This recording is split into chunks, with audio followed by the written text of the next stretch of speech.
Hello dear friends, मैं अक्षय गुप्ता स्वागत करता हूं आप सभी का एटीसी एकेडमी में।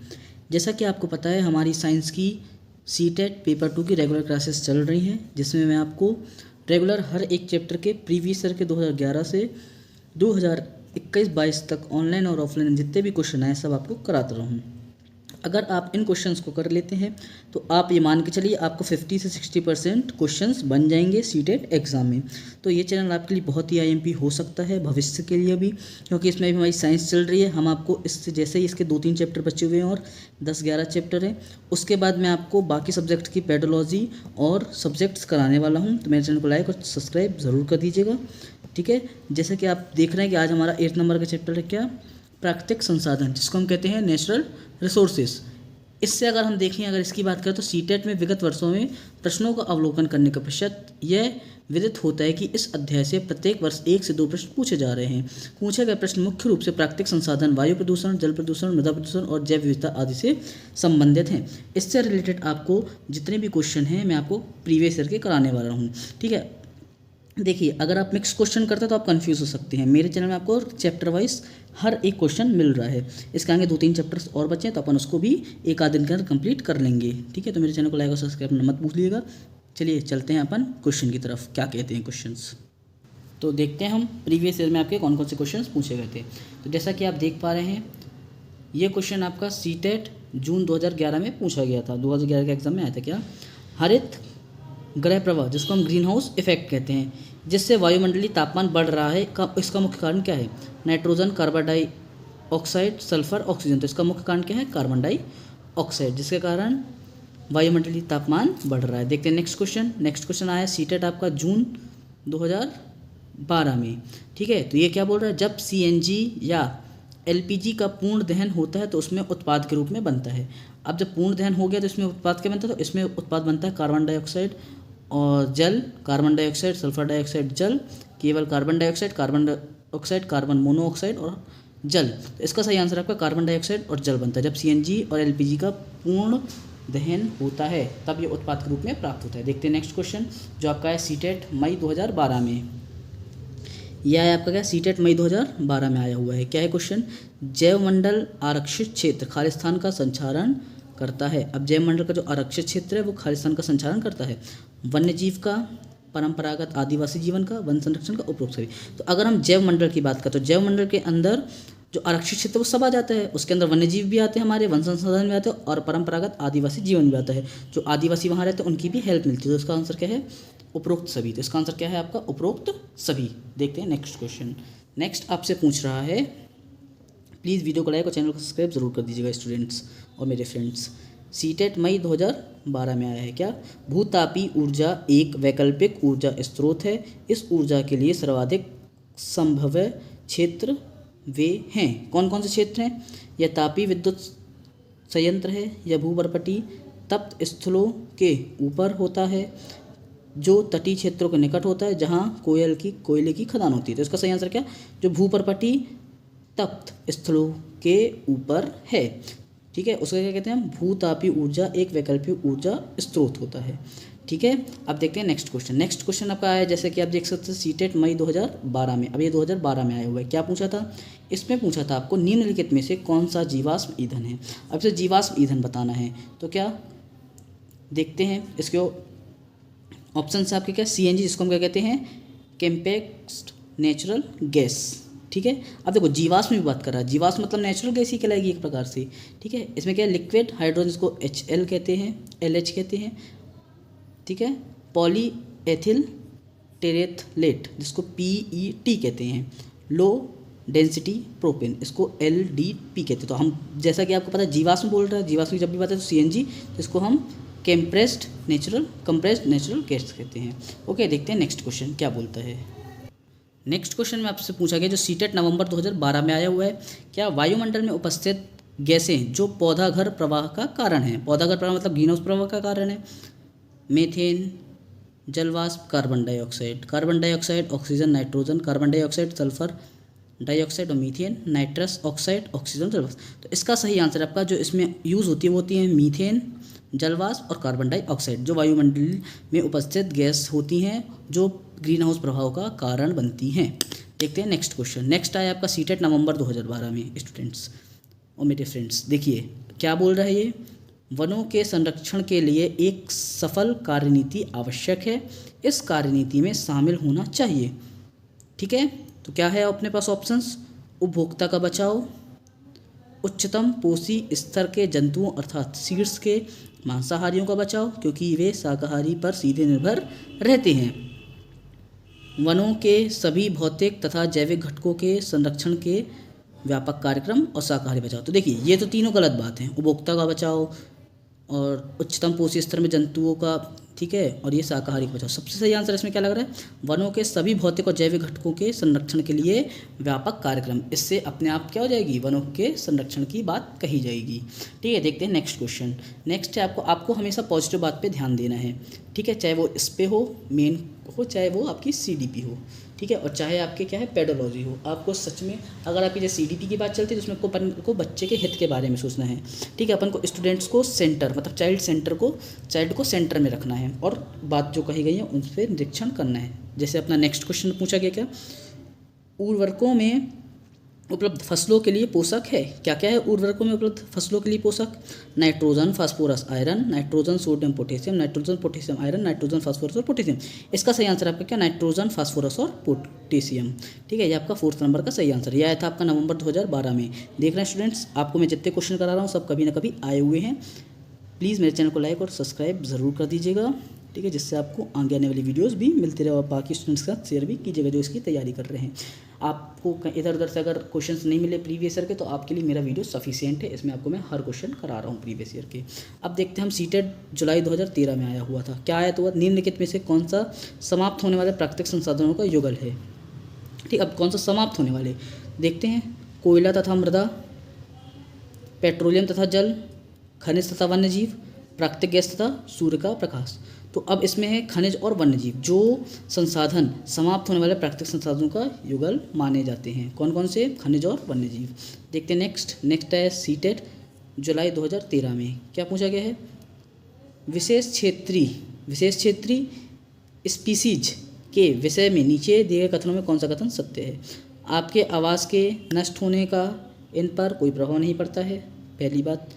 ये केवल चिड़ियाघर एवं वनस्पति उद्यानों में पाई जाती है, ये केवल विशिष्ट आवास में ही पाई जाती है। विशेष क्षेत्रीय स्पीसीज कभी संकटापन्न नहीं हो सकता है। तो इसके सही आंसर की अगर हम बात करते हैं, इसका सही आंसर है आपका, तो इसकी बात करते हैं तो इसका सही आंसर आपका ये केवल विशिष्ट आवास में ही पाई जाती है। देखते हैं नेक्स्ट क्वेश्चन के तत्व क्या, रसोई घर में के कचरे को खाद्य परिवर्तन करने के लिए कुछ चरण को सही क्रम में नहीं है, नीचे दिए गए हैं। कचरे को गड्ढे में डालिए, गड्ढे की तली में रेत की परत बिछाकर ढक दीजिए, गड्ढे को घास अथवा टाट के बारे में पोला रखकर ढकिए, अब गड्ढे में केचुआ डालिए। तो इसका सही क्रम क्या है, सबसे पहले हमें क्या करना है, गड्ढे की जो तली में रेत की परत बिछाकर ढकना है उसे। उसके बाद क्या करना है, उसके बाद कचरे को गड्ढे में डालना है, उसके बाद अब गड्ढे में केचुआ डालना है और फिर गड्ढे को घास अथवा टाट के बारे में पोला रखकर ढकना है। ये होता है 3rd वाला। ठीक है, इसका सही क्रम है। देखते हैं नेक्स्ट क्वेश्चन। देखिए नेक्स्ट क्वेश्चन आपसे पूछता है, उस समुच्चय का चयन कीजिए जो किसी आवास के केवल जैविक अवयवों का निरूपण करता है। ठीक है, बालू, कछुआ, केकड़ा, चट्टानें, कीट, मेंढक, मछली, जल पादप, बाघ, हिरन, घास, मृदा, कीट, जल, जलीय पादप, मछली। इसका सही आंसर क्या, कीट, मेढक, मछली और जलीय पादप। ये जो होते हैं ये आवास के केवल जैविक अवयवों का निरूपण करते हैं। यह था सीटेट जुलाई 2013 में। अब देखते हैं सीटेट फरवरी 2014 का क्वेश्चन। ये पूछा गया नीचे दिए गए कथनों का अध्ययन करना है। ठीक है, तो पहले अध्ययन करते हैं। क्या ए दिया है आपको, क्या ए बोल रहा है आपसे, शुष्क परिस्थिति में बीजों का अंकुरण नहीं होता है, पोषक का पौधे के विभिन्न भागों में स्थानांतरण घुली हुई अवस्था में ही होता है, विभिन्न समय अंतरालों पर फसल को जल की आपूर्ति से मृदा के गठन में सुधार होता है, फसलों को जल की आपूर्ति से मृदा सारंद बनती है। ठीक है, जिसके कारण गैसें विनिमय आदान प्रदान सरल होता है। और 5वां दिया आपको, जल फसलों की पाल या शीत और गर्म वायु धूप से रक्षा करते हैं। तो इसमें वे कथन कौन सा जो फसलों की सिंचाई के लिए पुष्टि करते हैं। तो इसमें सही से पसंद आपके कौन कौन से, पहला ए वाला, शुष्क परिस्थिति में बीज अंकुरित नहीं होते हैं, बिल्कुल सही बात है। सेकंड है आपका सही कथन, पोषक का पौधों में विभिन्न भागों में स्थान घुली हुई अवस्था में होता है, बिल्कुल सही है। और लास्ट आपका सही है क्या, जल फसलों की शीत और गर्म वायु दोनों से रक्षा करता है। सी और डी वाला एकदम गलत है। ठीक है, देखते हैं नेक्स्ट क्वेश्चन। नेक्स्ट क्वेश्चन आपका आया है कब, यह है आपका सीटेट सितंबर 2014 में। देखिए कितना बड़ा क्वेश्चन था। क्वेश्चन क्या बोलता है, क्वेश्चन को सिर्फ पढ़ना है आपसे बन जाएगा। ठीक है, क्वेश्चन कहता है यदि हम किसी 3/4 जल से भरे बीकर में एक मुट्ठी भर बगीचे की मृदा मिलाएं और फिर इसे छड़ से अच्छी तरह हिलाएं ताकि मृदा जल से मिल जाए, तब कुछ देर के लिए इसे ऐसे ही रखने देने के पश्चात परीक्षण करने पर हम यह पाते हैं कि बीकर में कुछ परतें बन गई हैं। इन परतों का बीकर के तली के शीर्ष की ओर क्रम क्या होगा। ठीक है, तो इसका सही क्रम होता है, मैं आपको डायरेक्ट बताता हूँ। पहले बजरी, फिर बालू, फिर मृतिका, फिर जल, फिर हुमस। ठीक है, ये इसका सही क्रम, इसका मैं आपको डायरेक्ट आंसर बता दिया हूँ। ओके, अब देखते हैं नेक्स्ट क्वेश्चन। नेक्स्ट आया आपका क्या, सितंबर 2014 सीटेट में। ये पूछ रहा है आपको क्या, किसी क्षेत्र में गेहूँ तथा चने जैसे अनाजों को उगाया जाता है, इस क्षेत्र की मृदा कैसी होनी चाहिए। तो इस क्षेत्र की मृदा, जब भी आपको बात करती गेहूं चने की फसल की और अनाजों की बात करती, तो आपको इसकी जो मृदा होनी चाहिए वो होनी चाहिए दोमट टाइप की और मृणमय। ठीक है, ये इसका सही आंसर, इसका 4th नंबर का आंसर एकदम सही है। देखते हैं नेक्स्ट क्वेश्चन। देखिए नेक्स्ट क्वेश्चन आपका सीटेट सितंबर 2014 में आया था।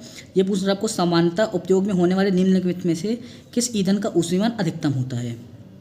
किसका ऊष्मीमान अधिकतम होता है। तो अगर हम ऊष्मीमान अधिकतम की बात करें तो इसमें ऑप्शन है आपके क्या, देखिए सीएनजी, डीजल, द्रवित गैस, पेट्रोलियम और पेट्रोलियम। इसका सही आंसर है आपका क्या, इसका सही आंसर आपका है पेट्रोल। ठीक है, ये इसका सही आंसर है आपका, जिसमें ईंधन का ऊष्मीमान सबसे अधिकतम होता है। देखते हैं नेक्स्ट क्वेश्चन। नेक्स्ट है आपका सितंबर 2014 में। ये पूछ रहा है, वायु कई गैसों का मिश्रण होती है, आयतनों के अनुसार वायु में नाइट्रोजन और ऑक्सीजन के अतिरिक्त उपस्थित अन्य गैसें carbon dioxide, methane, argon, ozone तथा जलवाष्प की सम्मिलित प्रतिशत है। तो इसकी सम्मिलित प्रतिशत क्या होती है, इसकी सम्मिलित प्रतिशत होती है 0.1। सॉरी गाइस, इसकी होती है क्या 1। ठीक है, 0.1 किसी और की होती है, इसकी होती है 1। ठीक है, देखते हैं नेक्स्ट क्वेश्चन। नेक्स्ट आपसे कहता है क्या, नेक्स्ट आपको कह रहा है जैवमंडल आरक्षण या आरक्षित क्षेत्र से संबंधित सही कथन हमें चुनना है। ये वे क्षेत्र हैं जो क्षेत्र की जैव विविधता और संस्कृति को बनाए रखने में सहायक होते हैं। ये वे सुरक्षित क्षेत्र हैं जिन्हें वन्य जीवों के मुक्त आवास और प्राकृतिक संपदा के उपयोग के लिए आरक्षित किया जाता है। ये वे सुरक्षित क्षेत्र जो केवल विशेष क्षेत्रीय स्पीसीज के संरक्षण के लिए बनाए जाते हैं। ये वे क्षेत्र हैं जो केवल पौधों एवं जंतुओं के संरक्षण के लिए बनाए जाते हैं। तो अगर हम बात करते हैं किसकी, जैवमंडल की या आरक्षित क्षेत्र की, तो ये कथन होता है हमेशा, अगर इन क्षेत्रों की बात करते हैं तो ये वे क्षेत्र होते हैं जो क्षेत्र की जैव विविधता और संस्कृति को बनाए रखने में सहायक होते हैं। देखते हैं नेक्स्ट क्वेश्चन। नेक्स्ट क्वेश्चन थोड़ा बड़ा है, इसे पढ़ते हैं क्या बोल रहा है ये। यह था आपका सीटेट फरवरी 2015 में। यह आपका बोलता है जैव विविधता के संदर्भ में निम्नलिखित कथनों पर विचार करना है। फिर वही देखिए सेम क्वेश्चन रिपीट हुआ 2014-15। जैव विविधता से एक क्वेश्चन आता ही आता है। क्या है, जैव विविधता के संदर्भ में निम्नलिखित कथनों पर विचार करना है। यह किसी क्षेत्र में पाई जाने वाली किसी विशेष स्पीसीज व्यक्ति की कुल संख्या का उल्लेख करती है। यह किसी दिए गए क्षेत्र के केवल पादप जात और प्राणी जात की किसी विशेष स्पीसीज की उल्लेख करती है। पहला भी गलत है, दूसरा भी गलत है। तीसरा बोलता है यह किसी दिए गए क्षेत्र में पादप जात या प्राणी जगत की विभिन्न स्पीसीज का उल्लेख करती है और यह जानवरों के लिए कृत्रिम रूप से बनाया गया एक संरक्षित क्षेत्र है। चौथा भी गलत है। सबसे सही आंसर क्या है, यह किसी दिए गए क्षेत्र के पादप जात और प्राणी जात की विभिन्न विविधता का उल्लेख करती है। जैव विविधता के संदर्भ में सही कथन केवल सी वाला है। ओके, देखते हैं नेक्स्ट क्वेश्चन।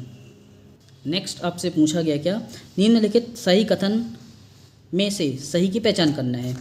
धरती में भंडारित ताज़ा जल विश्व की नदियों की झीलों में विद्यमान जल से कम है।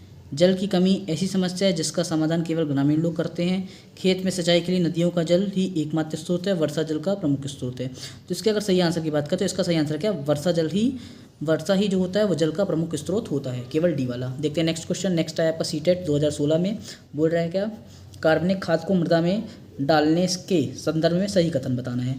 पहला, यह मृदा को शुष्क बनाता है ताकि मृदा पौधे को अच्छी तरह पकड़े रहे। यह कार्बनिक पदार्थों को मृदा मिलाते हैं जो कि पौधों हेतु अत्यधिक पोषण युक्त होती है। यह मृदा के संगठन को बेहतर बनाती है। यह मृदा की जल धारणा क्षमता को बढ़ाते हैं। इसके सही आंसर की बात करें, इसका सही आंसर बी, सी और डी। बी क्या बोल रहा है, यह अकार्बनिक पदार्थ को मृदा में मिलाते हैं जो कि पौधे हेतु अत्यधिक पोषक युक्त होती है और यह मृदा का संगठन बेहतर बनाते हैं। यह मृदा की जल धारणा क्षमता को बढ़ाते हैं। ये वाला बिल्कुल गलत है, यह मृदा को शुष्क बनाते नहीं ताकि मृदा पौधों की अच्छी तरह, ये तो रॉन्ग बात होगी ना भाई, ये तो है ही नहीं। पूछ क्या रहा है, मृदा डालने के संदर्भ में सही कथन बताना है कार्बनिक खाद से। ठीक है, देखते हैं नेक्स्ट क्वेश्चन। नेक्स्ट आया है आपका कब, सीटेट सितंबर 2016 में आया हुआ है। ये पूछ रहा है आपसे क्या, मान लीजिए कि आप एक किसान हैं और उस क्षेत्र में रहते हैं जहाँ मृदा काली है। यदि आपके क्षेत्र में जलवायु उष्ण है और आप अपने खेत में रेशे प्रदान वाले पौधे उगाना चाहते हैं तो आप निम्नलिखित में किसे प्राथमिकता देंगे। तो अगर जब भी ऐसी बात करें, काली मिट्टी की बात करें तो काली मिट्टी में हमेशा कपास होती है। क्या, कपास। तो इसका सही आंसर क्या आपका, कपास। नारियल नहीं, जूट नहीं, रेयन नहीं। देखते नेक्स्ट पूछ रहा है, रेड डाटा बुक खालिस्तान का रिकॉर्ड रखती है। अब अगर रेड डाटा बुक की बात आती है तो रेड डाटा बुक जो होती है वो संकटापन प्रजाति इनका रिकॉर्ड रखती है। ठीक है, अब देखते हैं नेक्स्ट क्वेश्चन। नेक्स्ट आपसे पूछ रहा है, ये सीटेट जुलाई 2019 में आया हुआ है। क्या, निम्नलिखित में से कौन से प्रदूषण ओजोन परत के अवक्षय के लिए उत्तरदायी है। निम्न कौन से प्रदूषण, तो कौन से प्रदूषण, तो इसका सही आंसर है आपका क्लोरोफ्लोरोकार्बन। हमेशा जब भी आपको ओजोन परत के नष्ट की बात आए, इसके नुकसान की बात आए, तो हमेशा उसके लिए कौन सी गैस उत्तरदायी होती है, क्लोरोफ्लोरोकार्बन। ओके, ये इसका सही आंसर होता है। तो इसका 3rd नंबर का आंसर एकदम सही है। देखते हैं नेक्स्ट क्वेश्चन। नेक्स्ट आपका है सीटेट जुलाई 2019 में। देखिए हम 2019 तक पहुंच गए हैं। क्या क्या है, वायु के संबंध में नीचे दिए गए कौन सा कथन सही नहीं है। वायु के संबंध में, तो अगर हम वायु के संबंध, वायु स्थान घेरती है, वायु में भार होता है, मृदा में वायु उपस्थित नहीं होती है, जल चक्र में वायु की महत्वपूर्ण भूमिका होती है, तो इसमें कौन सा कथन सही नहीं है वो बताना है। तो अगर इसके हम सही गलत कथन की बात करें तो मृदा में वायु उपस्थित नहीं होती है ना, ये बिल्कुल गलत बात है। बाकी मृदा वायु स्थान घेरती है, बिल्कुल सही बात है। वायु में भार होता है, बिल्कुल सही बात है। और जल चक्र में वायु की महत्वपूर्ण भूमिका होती है, ये भी सही बात है। अब पूछ रहा है नेक्स्ट क्वेश्चन, सीटेट जनवरी 2021 में। क्या पूछ रहा है, निम्नलिखित में से सही कथन को पहचानना है। दोमट मृदा में बड़े कणों का अनुपात बहुला मृदा की अपेक्षाकृत उच्च होता है। चिकनी मिट्टी में महीन कणों का अनुपात दोमट मृदा की अपेक्षा उच्चतम होता है ना। बलुआ मिट्टी में महीन कणों का अनुपात चिकनी मिट्टी की अपेक्षा उच्च होता है। चिकनी मिट्टी में बड़े कणों का अनुपात मशीन कणों की मात्रा में लगभग बराबर होता है। इसके अगर हम सही आंसर की बात करते हैं तो इसका सही आंसर है चिकनी मिट्टी में महीन कणों का अनुपात दोमट मिट्टी की अपेक्षाकृत उच्च होता है। देखते हैं नेक्स्ट क्वेश्चन। नेक्स्ट आपसे पूछा है क्या, सीटेट जनवरी 2022 में निम्नलिखित में से कौन सा खाद्य का कार्य नहीं है।